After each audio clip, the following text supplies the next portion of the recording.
13-ші есеп. Қыры 3 см кубты бояу үшін 27 грамм бояу қажет. Қыры 5 см-ге тең кубты бояу үшін неше грамм бояу қажет деді. Кубтың суретін салайық.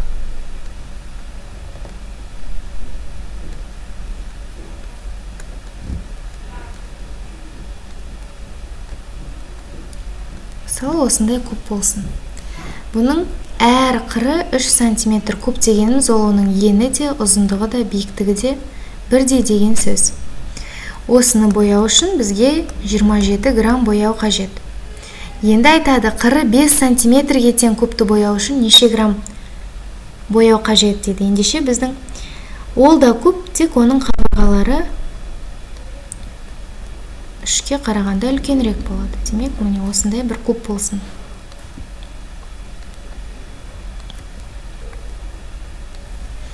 Бұның қабырғасы 5 см.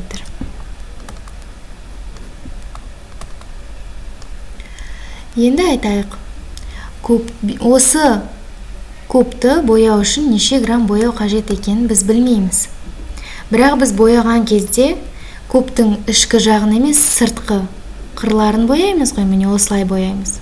Демек, бізге осы кубтың барлық қабырғаларының, барлық жақтарының ауданы қажет. Демек, мынау кубтың барлық ауданын табу үшін біз оны 6-ға көбейтеміз. Ендеше, егер оның бір қабырғасы 3 см болса, және мына қабырғасы да 3 см болса, онда оның ауданы 3 көбейту 3 тең 9 см квадратқа тең. Ал мынау формулаға сүйенетін болсақ, онда бізге керек аудан, біз бояйтын аудан, ол 6 есе көп. 9-ды 6-ға көбейтеміз, 54 см квадрат. Енді мұнда қарайық. Бұның ауданын біз таба аламыз. Яғни, бір қырының ауданы, бір жағының ауданы, міне бір шаршысының ауданы 5-ті 5-ке көбейтеміз, 25-ке тең. Және оны 6-ға көбейтуіміз керек. S тең 25 көбейтілген 6, ол 150-ге тең, 150 см квадрат. Енді қарайық, егер ауданы осындай болып, оған осынша бояу жұмсалса, біз мұнанша ауданға қанша бояу жұмсалатын пропорция арқылы табаламыз. Оны мұнда есептейік.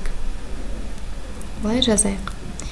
Егер 54 см квадратқа 27 грамм бояу жұмсалса, онда 150-ге қанша грамм бояу жұмсалады? Бұл тура пропорция, яғни аудан өссе, міне, былай өсіп тұр, аудан өссе, онда бізге керек бояу да өседі. Тура пропорцияны шығару үшін, міне, қарама-қарсы сан 54-ке бөлеміз, 2 санды көбейтіп жазамыз. 150 көбейтілген 27. 27 мен 54 қысқарады, мұнда 2 болады, мұнда 1 болады. 150-ді 2-ке бөлсек, 75 грамм. Демек, қыры 5 см-ге тең болатын мынау кубты бояу үшін, мынаның барлығын бояу үшін, бізге 75 грамм бояу қажет. Нұсқалардың ішіндегі дұрыс жауабы Б нұсқасы.